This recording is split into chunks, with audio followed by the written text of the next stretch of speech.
Welcome into the YouTube Waiver Show. It's Jason Draven. I'm here to help you guys sort out another week. After 7 weeks of fantasy football, here we are. The Las Vegas Raiders and the Baltimore Ravens are both on bye this week, which means you're out a handful of players. So I'm going to try and help you guys. We'll start out with quarterbacks where I prefer to stream. And one guy who has really been coming on since he seemed to be healthy is Carson Wentz. He's 22.1% roster currently and has some solid matchups in the Titans and the Jets. Week 4 was his real first week of being healthy, I believe. Put up 17.92 fantasy points. Week 5, 22.58. Week 6, 17.02 fantasy points. And this past week, 20.3 fantasy points, which is good enough for currently quarterback number 10. He is excited. I'm excited for him. I'm glad this Colts team has really figured out, and Pittman seems to be one of his favorite targets. We'll move into the next guy who is a rookie in Mack Jones. 13.8% rostered. He has the Chargers and the Panthers upcoming. Week 5 had a pretty solid outing. 11.54 fantasy points. Week 6 stepped it up again. 14.76 fantasy points. The 2 touchdowns definitely helped. However, he did have an interception and a fumble. Super frustrating. This past week, he finally put it together. Went for 370 yards, 2 touchdowns, no interceptions, 22.18 fantasy points. Talk about a big week for Mack Jones. And getting the Chargers,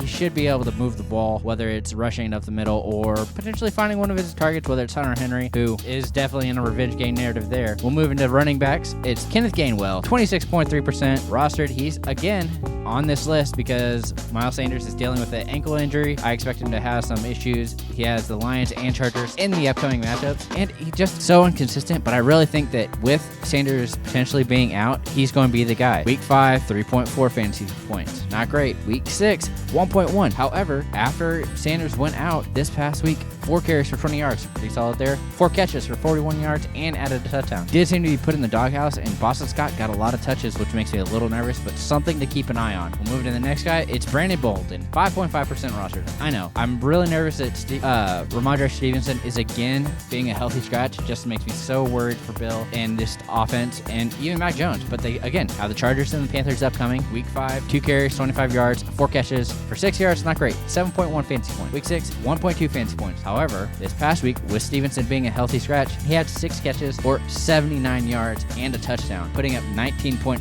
fantasy points. The fact that he can do this, he really reminds me of Rex Burkhead in this offense, and I think it's a huge upgrade for him if they decided to use him in that role. We'll move into wide receiver, and it's another name that you are probably familiar with, and Christian Kirk, 31.2% rostered. He has the Packers and 49ers in his upcoming matchup, and it really seems that this team is always in a positive game script for him, so that means that he's going to be on the field a lot because they don't really need to have more out there for the tough downs or really focus on Hopkins, or really they're able to spread this ball around so easily. Week 5, put up 10 fantasy points. Week 6, 18.5 fantasy points. He got in the end zone. That definitely helps. Week 7, 15 fantasy points. Again, found the end zone. So he's on this offense that has so many other weapons that people aren't able to focus on him. We'll move into the next guy who got a huge upgrade today. I had already had him on my list, and I'm super excited. And it's Lazard, 4.9% rostered. He has the Cardinals and the Chiefs in his upcoming matchup and has slowly seen an uptick in usage. Week 5, 2.6 fantasy points. Not great. He went 2 for 6 yards on that one. Kind of rough. Week 6, 3 of 5, 27 yards, but adds a touchdown, 11.7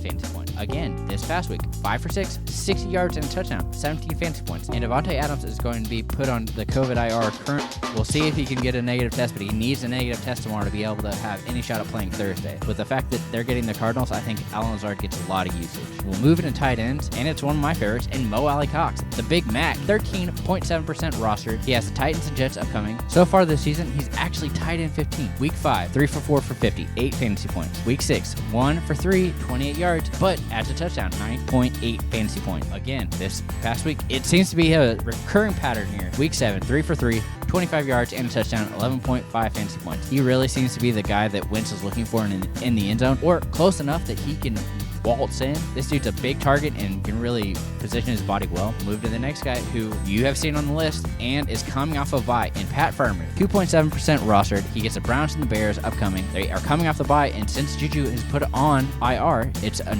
great target that's going to be short area for Ben. Week 4, 1 for 1, 11 yards, 2.1 fantasy points. Not great. Week 5, 2 for 2, 7 yards, 2.7 fantasy points. Still not great. However, this past week when Juju was completely out of the game script, 7 for 7, 58 yards, 12.8 fantasy points. Even through all this, he still doesn't have a touchdown, but he has a 90% catch rate as a rookie tight end. This is somebody that Ben can really trust, and when you see that connection, it's something that is very familiar to Ben. When he has somebody he can trust, you see him get targeted more and more. So I'm expecting a lot out of this kid. Really excited for him. We'll move into defenses here, and of course, they're back on the list because, hey, they're coming off a bye. It's the Cowboys, 49.8% rostered. Upcoming matchups are the Vikings and the Broncos. Kind of tough. However, week 4, put up 7 fantasy points against the Panthers. Week 5, put up 9 fantasy points against the Giants. And week 6, 13 fantasy points versus the Patriots. The fact that Trayvon Diggs is really bringing this team together and making this defense even much more dynamic is making it very tough for offenses. And I think the fact that this team is winning using the run game really helps the defense stay off the field and stay healthy and have the energy to actually fight. We'll move into the next defense, and it's the Bengals. They're 23% rostered. They have the Jets and the Browns upcoming. Yeah, you heard that. That's why you want them, is they're playing the Jets this week. I am a little nervous that this is going to be a low-scoring game. However, week 5, they -1 fantasy point versus Packers. A little frustrating. However, in a good matchup, week 6, 8 fantasy points versus the Lions. And even this past week, when they went up against the Baltimore Ravens, they put up 5 fantasy points, okay? And the fact that Zach Wilson is out for the Jets this upcoming week, it's more likely going to be Flacco or potentially White as the backup quarterback that goes in because Flacco was just traded to them. Moving around the ball, they have Mixon and Chase and Higgins and all these other huge weapons that they can really allow them to take time and move down the field slowly, allowing this defense to be huge and potentially cause a lot of issues. So I hope this helps you guys moving into week 8. And as always, remember to keep up the knowledge.